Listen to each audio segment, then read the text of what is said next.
Bismillahirrahmanirrahim. Assalamualaikum warahmatullahi wabarakatuh. Alhamdulillahi rabbil alamin. Wassalatu wassalamu ala ashrafil anbiya'i wal mursalin wa ala alihi wa ashabihi ajma'in. Amma ba'du, ikhwani wa akhwati fillah, rahimani wa rahimakumullah. Insyaallah ta'ala pada kesempatan kali ini kita akan lanjutkan kembali pelajaran bahasa Arab kita bersama buku penjelasan mudah kitab Al-Ajurumiyah. Sebelumnya kita sudah menyelesaikan materi tentang tanda i'rab 9 kelompok isim yang mu'rab. Sekarang kita akan bahas tanda i'rab 5 kelompok fi'il yang mu'rab. Ya, dan ini materi yang mudah insyaallah ta'ala kalau kita sudah paham materi sebelumnya. Ya. Silakan buka bukunya halaman 70. Di sini ada tabel tertulis al-af'alul mu'rabatu, ya, fi'il-fi'il yang mu'rab, wa alamatu i'rabiha, dan tanda-tanda i'rabnya. Kolom yang pertama di sini al-af'alul mu'rabatu, ya, fi'il-fi'il yang mu'rab. Ada sahihul akhiri, kemudian al-af'alul khamsatu, ada mu'tallul akhiri bil wawi, mu'tallul akhiri bil ya'i, mu'tallul akhiri bil alifi, dan ini sudah kita bahas ya definisinya dari 5 kelompok fi'il yang mu'rab. Kemudian di kolom yang berikutnya kedua ada tertulis marfu'un, ya, alamatu raf'i, tanda rafa' ada di situ. Kemudian kolom berikutnya mansubun wa alamatu nasbi, kemudian majzumun wa alamatul jazmi. Ini enggak perlu saya jelasin ya karena kita sudah bahas pada materi tanda i'rab isim. Ya, kemudian di sini ya cara bacanya kalau sahihul akhir. Tapi nanti di sini akan diajarkan ya.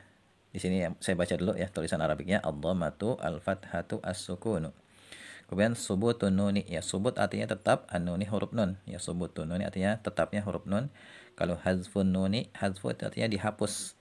Dihapusnya huruf nun. Ya, hazfun nuni. Kemudian ad-dhammatul muqaddaratu, ya, dhammah yang diperkirakan, al-fathatu.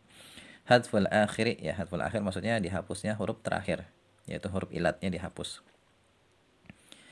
Nah, ini insyaallah yang lain sudah bisa dipahami ya. Penjelasan yang pertama ya. Fi'il mu'rab memiliki tanda i'rab. Ya, tanda i'rab adalah tanda yang terdapat pada akhir kata yang mu'rab. Tanda i'rab fi'il yang marfu dinamakan tanda rafa'.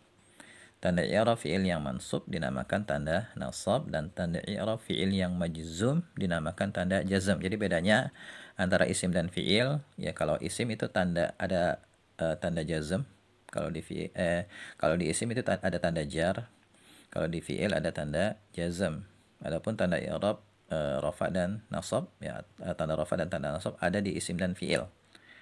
Ya, kalau i'rab jar hanya ada di isim dan i'rab jazm hanya ada di fi'il. Kemudian yang kedua, tanda i'rab pada fi'il ada yang berupa harokat, huruf, dan pembuangan. Ya. Kemudian yang ketiga, cara membaca tabel di atas adalah sebagai berikut. Yang pertama, fi'il mudhari' sahihul akhir, tanda rafa'nya dengan dhammah. Ya, antum sambil lihat tabelnya ya. Saya akan bacakan. Antum lihat tabelnya. Fi'il mudhari' sahihul akhir, tanda rafa'nya dengan dhammah, tanda nasabnya dengan fathah, dan tanda jazmnya dengan sukun. Kemudian fi'il mudhari' af'alul khamsah, tanda rafa'nya dengan subutun nun, ya, tetapnya huruf nun, tanda nasabnya dengan hadfun nun, dibuangnya huruf nun, dan tanda jazmnya dengan hadfun nun, dibuangnya huruf nun. Kemudian fi'il mudhari' yang mu'tal akhir waw, tanda rafa'nya dengan dhammah muqaddarah, ya, dhammah yang diperkirakan. Tanda nasabnya dengan fathah, dan tanda jazmnya dengan hadful akhir, ya, dibuangnya huruf terakhir. Maksudnya dibuangnya huruf ilat. Ya, berarti kalau mu'tal akhir waw dibuang huruf wawnya. Kemudian fi'il mudhari' mu'tal akhir ya, tanda rafa'nya dengan dhammah muqaddarah, tanda nasabnya dengan fathah, dan tanda jazmnya dengan hadful akhir, dibuangnya huruf terakhir. Kemudian fi'il mudhari' mu'tal akhir alif, tanda rafa'nya dengan dhammah muqaddarah, tanda nasabnya dengan fathah muqaddarah, dan tanda jazmnya dengan hadful akhir, dibuangnya huruf akhir. Jadi kalau mu'tal akhir bil wawi dan bil ya ini sama persis tanda i'rabnya. Adapun mu'tal akhir bil alifi ini dia beda di tanda nasabnya. Ya, tanda nasabnya dengan fathah muqaddarah karena alif kan nggak bisa dikasih harokat. Ya. Kemudian yang ketiga, tanda i'rab pada fi'il mudhari' mu'tal akhir alif dalam keadaan marfu' dan mansub berupa harokat yang diperkirakan muqaddarah.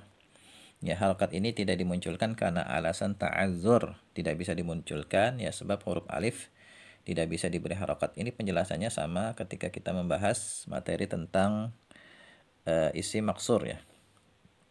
Kemudian yang keempat, tanda i'rab pada fi'il mudhari mu'tal akhir waw dan ya dalam keadaan marfu' berupa harokat yang diperkirakan, muqaddarah. Ya, harokat ini tidak dimunculkan karena alasan siqal, berat di lisan. Ya, ini pembahasannya sama dengan pembahasan isim manqus. Ya. Yang kelima, tanda i'rab fi'il mudhari mu'tal akhir dalam keadaan majzum adalah dengan dibuangnya huruf terakhir, hadful akhir, yaitu dibuangnya huruf illat di akhirnya, baik huruf waw, ya, ataupun huruf alif. Kemudian yang keenam, fi'il mudhari menjadi marfu' beri'rab rafa jika dia terbebas dari amil nasab dan amil jazm. Ya, jadi fi'il mudhari kita masukkan ke dalam kelompok marfu' ya atau beri'rab rafa jika dia terbebas dari amil nasab dan amil jazm. Jadi kalau kita ketemu fi'il mudhari yang mu'rab, kita lihat sebelumnya. Ya, ada nggak amil nasab, ada nggak amil jazm gitu. Kalau nggak ada, maka dia kita masukkan ke dalam kelompok marfu'. Ya, kemudian amil nasab adalah kata yang menyebabkan fi'il menjadi mansub. Ya, di antaranya huruf lan. Lan ini artinya tidak akan. Kemudian amil jazm adalah kata yang menyebabkan fi'il menjadi majzum. Di antaranya huruf lam. Artinya belum atau tidak. Ya, dan nanti akan kita bahas nih di kitab Al-Ajurumiyah ya, apa saja yang termasuk amil nasab dan apa saja yang termasuk amil jazm. Tapi di sini diambil sampel untuk amil nasab lan dan amil jazm lam. Ini harus dihafalin ya untuk memahami materi berikutnya. Kemudian yang keenam ya, fi'il mudhari menjadi mansub ya, diberi beri'rab nasab jika diawali oleh amil nasab. Kemudian fi'il mudhari menjadi majzum beri'rab jazm jika diawali amil jazm. Kemudian poin ke-8, contoh perubahan akhir fi'il dalam kalimat bisa dilihat pada contoh-contoh berikut. Ya, ini mungkin kita akan bahas pada video tersendiri. Yang sekarang tugas antum adalah menghafal tanda i'rab dari 5 kelompok fi'il yang mu'rab ini. Ya, antum wajib menghafalnya nih. Kalau mau memahami ilmu nahwu, maka wajib menghafal. Dan nanti akan kita lihat bagaimana bentuk penerapannya dalam kalimat. Ya, ketika fi'il mudhari itu masuk kelompok marfu, mansub dan majzum, insyaallah akan kita bahas pada video berikutnya.